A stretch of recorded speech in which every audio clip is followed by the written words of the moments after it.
Obesity is one of those things that's easy to identify as a problem in the US. I mean, it's clearly visible just by walking around in public, but it's also sometimes hard to understand the real root causes, and it's even harder to actually remedy. If you want to get a very quick idea of how serious a problem it is, there's a massive body of statistics on the subject. Take the fact that nearly 20% of boys and girls a 16-year-old goes to school with today are obese. When that kid's parents were the same age, that number was only 5%. If you look at the total impact this has on society, it just gets scarier. Obesity is now the 5th leading risk for global deaths, and figures released by the Center for Disease Control show that in the US alone, it accounts for $93 billion in direct medical costs. So we all have a very general idea of what causes obesity: improper diet, lack of exercise, but why the sudden increase over the past 20 years?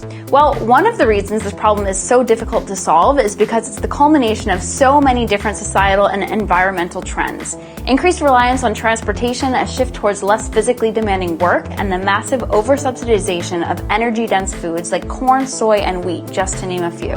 One of our contributors, Tony Horton, who you probably know is the creator of the P90X exercise program, recently wrote a piece addressing the obesity epidemic from a very different angle, though.